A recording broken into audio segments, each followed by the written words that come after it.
তো আসসালামু আলাইকুম বাংলাদেশ, কী অবস্থা সবার? আশা করি সবাই ভালো আছেন। তো আজকে যে ব্যাপারটা নিয়ে আলোচনা করব সেটা হচ্ছে আত্মহত্যা কি, আত্মহত্যা করার শাস্তি বাংলাদেশের আইন অনুযায়ী কি, অর্থাৎ বা আত্মহত্যা করতে গিয়ে ব্যর্থ হলে কি শাস্তি পেতে হবে, আত্মহত্যা প্ররোচনা করলে কি শাস্তি পেতে হবে, এবং ধর্ষণ অথবা যৌন হয়রানির মাধ্যমে কেউ যদি আত্মহত্যা করে তাহলে কোন আইনে কি শাস্তি পেতে হবে। অর্থাৎ এই আইনগুলা, এই যে বিষয়গুলো বললাম, এইগুলা কোন আইনে কোন ধারায় কত সেকশনে বলা আছে, এই ব্যাপারটাই আপনাদেরকে আজকে জানানোর চেষ্টা করব। তো প্রথমে যে বিষয়টা সেটা হচ্ছে আত্মহত্যা কি। আত্মহত্যা আসলে বলা কিছু না, এখানে আপনারা সবাই জানেন যে আত্মহত্যা মানে হচ্ছে স্বেচ্ছায় নিজের জীবন দান, অর্থাৎ নিজেকে নিজে হত্যা করা বা নিজের জীবন নিজেই দিয়ে দেওয়া। হ্যাঁ, এখন দ্বিতীয় নাম্বার বিষয় যেটা আসে সেটা হচ্ছে যেটা আপনাদের বলার কথা বলছিলাম, যে ধরেন হচ্ছে আপনি কী বলে আত্মহত্যা করতে গেলে ব্যর্থ হলেন। তো আমরা হরহামেশা একটা রিলস দেখি যে আত্মহত্যা করি না, কারণ হচ্ছে আত্মহত্যা করতে গিয়ে যদি আমি বেঁচে ফিরি তাহলে আম্মু অনেক মারবে। তো শুধু আপনাকে আম্মু মারবে বিষয়টা এরকম না, এইটা হচ্ছে যে আপনি যদি আত্মহত্যা করতে গিয়ে ব্যর্থ হন তাহলে হচ্ছে আপনাকে বাংলাদেশের আইনও মারবে। ঠিক আছে, কীভাবে মারবে শুনুন তাহলে। বাংলাদেশের আইন অনুযায়ী দণ্ডবিধি 1860-এর 309 নম্বর সেকশনে বলা আছে যে যদি কেউ আত্মহত্যা করতে গিয়ে ব্যর্থ হয় তাহলে তাকে সর্বোচ্চ 1 বছরের কারাদণ্ড দেওয়া হতে পারে, অথবা অর্থদণ্ড বা উভয়দণ্ড দণ্ডিত করা হতে পারে। কিন্তু সাধারণত আমরা যেটা দেখি যে এই ক্ষেত্রে আদালত তাকে কারাদণ্ড দেওয়ার থেকে মানসিক হসপিটালে পাঠানোটা বেশি প্রেফার করে। তো বিষয় হচ্ছে ওইটা না, তো বিষয় হচ্ছে এইটা যে এইটা আদালতে এইটা অপরাধ বা বাংলাদেশের আইন অনুযায়ী এটা একটা অপরাধ।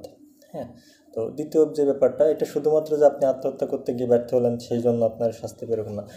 এটা বিষয় হচ্ছে যে আপনি যদি বা আপনাকে যদি কেউ আত্মহত্যার প্ররোচনা দেয় সেক্ষেত্রেও তার শাস্তি আছে। এবং বাংলাদেশে যেমন ধরেন দণ্ডবিধি 1860 সালের 306 নম্বর সেকশনে বলা আছে যদি কেউ আত্মহত্যার প্ররোচনা প্রদান করে তার সর্বোচ্চ শাস্তি হচ্ছে 10 বছরের কারাদণ্ড এবং অর্থদণ্ড অথবা উভয় দণ্ডে দণ্ডিত হতে পারেন। এছাড়াও আরও একটা সেকশন আছে যেটা হচ্ছে দণ্ডবিধি বা আর কি দণ্ডবিধি 1860-এর 5 নম্বর সেকশন। এই সেকশনে বলা আছে যে যদি কোনো ব্যক্তি পাগল অথবা শিশু অথবা মাতাল ব্যক্তিকে আত্মহত্যা করার প্ররোচনা প্রদান করে তাহলে তার সর্বোচ্চ শাস্তি মৃত্যুদণ্ড অথবা যাবজ্জীবন কারাদণ্ড হবে।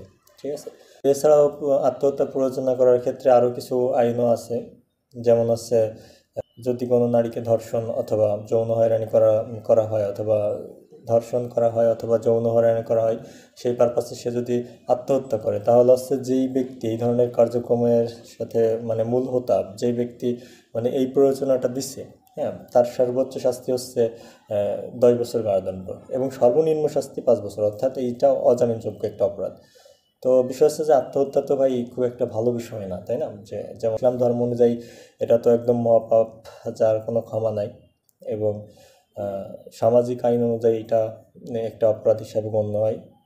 এছাড়াও একজন মৃত ব্যক্তিকে যেভাবে ট্রিট করা হয়, আত্মহত্যা করার পর একজন মৃত ব্যক্তিকে যতটা অসম্মান করা হয়, এটা হয়তো বা কী বলে অশ্লীলভাবে তাকে যে কষ্ট দিয়ে ওয়াশ করা হয়, তারপর হচ্ছে তার মৃত্যুর পরে তাকে ময়নাতদন্ত অর্থাৎ পোস্টমর্টম করা হয়, এই যে ব্যাপারগুলো এটা সম্পূর্ণ একটা ঘৃণিত একটা বিষয়। হ্যাঁ, আমাদের মানে কি বলে এর থেকে ধরেন আপনি বেঁচে থাকতে যতটা কষ্ট পাচ্ছিলেন বা যেই কারণে আপনি আত্মহত্যা করতেছেন, অর্থাৎ আপনার লাশ নিয়ে যেগুলো করা হচ্ছে বা যেগুলো করা হয় আত্মহত্যাকারীদের লাশ নিয়ে, সেটা মনে হয় আরও বেশি কষ্টের।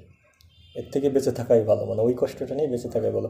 তো যেটা বিষয় যে আত্মহত্যা একটা সামাজিকভাবে একটা ঘৃণিত বিষয়, ইসলাম ধর্ম অনুযায়ী এটা একটা ঘৃণিত বিষয় এবং বাংলাদেশের আইন অনুযায়ী একটা ঘৃণিত বিষয় হিসাবে উপস্থাপিত হয়েছে। তো ধন্যবাদ ভিডিওটা শেষ পর্যন্ত দেখার জন্য।